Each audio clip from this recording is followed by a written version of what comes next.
Rasul mengatakan tuba man ro'ani au ro'a man ro'ani. Sungguh beruntung orang yang melihat aku, atau kama qala sallallahu. Sungguh beruntung orang yang melihat aku, atau orang yang melihat orang yang pernah melihat aku.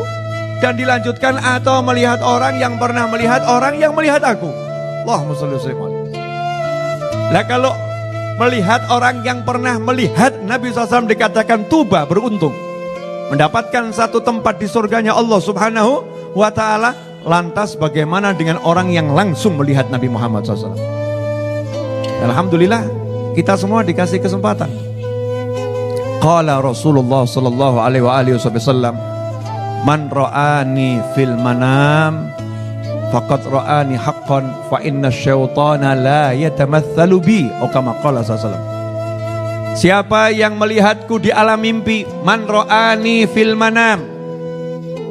Siapa yang melihatku di alam mimpi, dalam tidurnya.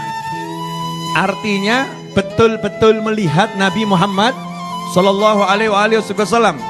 Bukan dia berkhayal, bukan dia lagi melamunkan Nabi. Memang betul-betul dia bermimpi dan dia melihat Nabi SAW dalam mimpinya. Man ra'ani fil manam faqad ra'ani haqqan. Sesungguhnya dia telah benar-benar melihat aku apa adanya, haqqan. Betul-betul melihat aku. Bukan itu setan yang menjelma. Kenapa? Fa inna syaitana la yatamatsalu bi, atau kama qala sallallahu. Karena sesungguhnya setan tidak bisa menjelma menyerupai aku. Tidak bisa. Dijamin oleh Allah Subhanahu wa ta'ala. Artinya masih ada satu pintu yang terbuka, yaitu melihat Nabi Muhammad sallallahu alaihi wasallam di alam mimpi.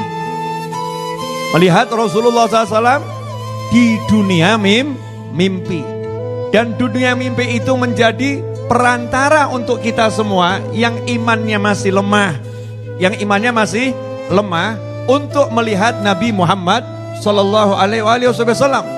Kemudian Rasul menjanjikan sallallahu alaihi wasallam untuk orang-orang yang tingkatannya lebih lagi. Man ra'ani fil manami sayarani fi yaqadhah, atau kama qala sallallahu. Tingkat berikutnya dibuka pintu yang kedua.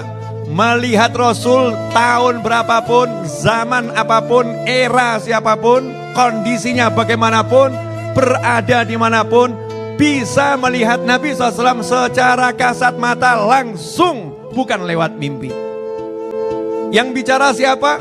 Bukan Naufal bin Muhammad al-Idrus, bukan Muhammad bin Idris al-Syafi'i, bukan Habib Abdullah bin Alwi al-Haddad, bukan para ulama yang berbicara, tapi langsung yang berbicara adalah Nabi Muhammad sallallahu alaihi wasallam.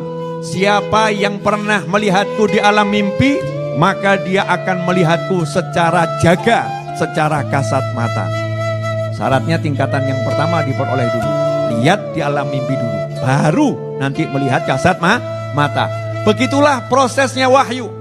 Awal wahyu Nabi Muhammad SAW mendapatkan wahyu lewat mimpi. Bertemu malaikat Jibril lewat mimpi. Baru setelah itu ketemu nyata malaikat Jibril alaihissalam. Semua itu ada hikmahnya.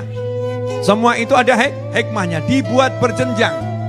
Dari sini maka kita harus punya semangat. Kita harus punya keinginan. Kalau memang kita betul cinta kepada Nabi Muhammad sallallahu alaihi wasallam. Karena orang-orang yang Rasul nyatakan di hadapan para sahabat, ketika Nabi Muhammad SAW berziarah kepada para sahabat yang sudah wafat, yang sudah gugur, Rasul menyatakan, sungguh aku rindu kepada saudara-saudara.